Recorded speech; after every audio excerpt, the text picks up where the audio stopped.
अभी हम कुछ ऐसे मैटर हैं जो मेरे सिस्टर को या कई सारे ऐसे सिस्टर हैं, किसी को बहन है,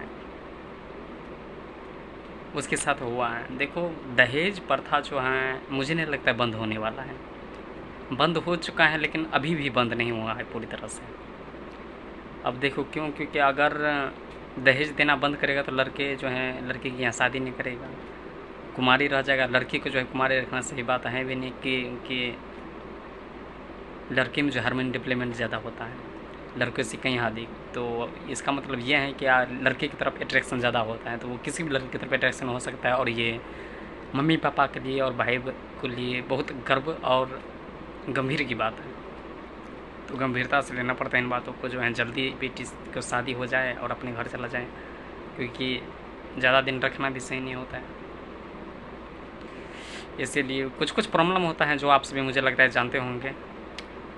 और मैं यही बता रहा हूँ कि अगर नहीं रहता है किसी के पास दहेज वहेज देने के लिए, तब शादी कर देते हैं तो बहुत दुख झेलना पड़ता है।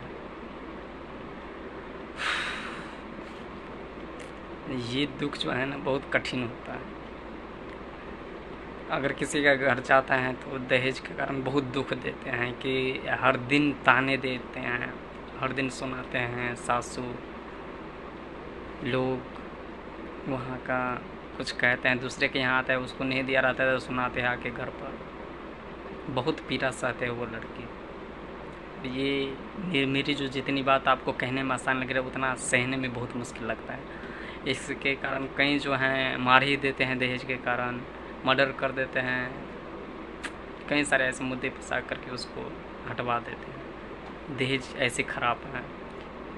कहीं जो है दहेज के कारण किसी का बेटी का शादी नहीं हो पा रहा, किसी बाप का उतना उपाय नहीं जो दहेज दे पाए, तो शादी भी नहीं हो पा रहा। 20-20 साल 25-30 साल हो जाते हैं लड़की को। हालांकि शहरों में अलग है तो 25-30 साल पे तो शादी होती है, लेकिन उन लोगों को तो अपना मर्जी रहता है।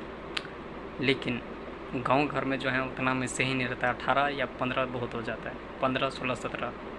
अब तो धीरे धीरे एजुकेशन बढ़ रहा है, तो मुझे लगता है कि 18 तक सीमित हुआ, 18 की बात करते हैं। तो मैं यही कहना चाहूँगा कि कई लड़की को भगा देते हैं, मारपीट करके हटा देते हैं। तो मैं लड़कियों से यही कहना चाहूँगा एक बात, इन सभी को देखते हुए, और मुझे लगता है आपको इतना इसलिए मैं खुला नहीं करूँ क्योंकि आपको इन सभी के बारे में पता होगा।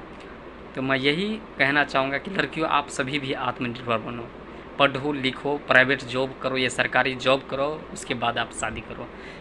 आप खुद का अपना घर बनाओ, खुद का मालकिन बनो, उसके बाद तुम लड़कियों के ही शादी करो तो उसको ही ले आओ। तब आपको कोई घर से बाहर नहीं निकाल पाएगा, कोई भी लड़का। मुझे लगता है तब आप अपने पर रहेंगे, वो अपने घर से बाहर नहीं निकल पाएंगे, क्योंकि आप उसी को अपने घर में ले आएंगे और हर चीज़ आपके नाम पर रहेगा। तो आप खुद आत्मनिर्भर बनो और इन सभी से लड़ो, प्रयास करो। अगर आप मम्मी पापा को समझाओ, अगर नहीं समझने वाला है कि पढ़ाओ लिखाओ, अगर नहीं पढ़ा लिखा रहे तो गलती तो भाई मम्मी पापा के भी होते हैं, जो बच्चों को पढ़ाते ना लिखाते हैं और गड्ढे में डेग देते, बोलते हैं कि इतना खर्च लगे, तो उतना अगर पढ़ा लिखा के कुछ बना दोगे तो भाई वो अपना काम खुद कर लेगा। वो खुद, उसके पास जो है 10 लाइन लगेगा, तुम्हें नहीं, वो उसे खुद देगा वो। और अगर ऐसे रहेगा तो दहेज भी नहीं लेगा। तो ऐसे काबिल बनाओ जो दहेज वहेज ना देना पड़े और आपको बाद में रोना ना पड़े। तो मैं लड़कियों से यही अपील करना चाहूँगा कि आप खुद मेहनत करो, खुद कोशिश करो। लड़के की ये होता है कि लड़के के भी जीवन में बहुत दुख होता है, ऐसी बात नहीं, मैं अगले वीडियो में बताऊँगा। तो मैं यही कहना चाहता था 2 लाइन। तो खैर, आप लोग ऐसे करिए तो बेहतर रहेगा, नहीं तो आपके जीवन में ऐसे हमेशा लोग करते रहेंगे और भगाते रहेंगे और मारते रहेंगे, पीटते रहेंगे, अगर आप ये सब अपनाएं नहीं तो।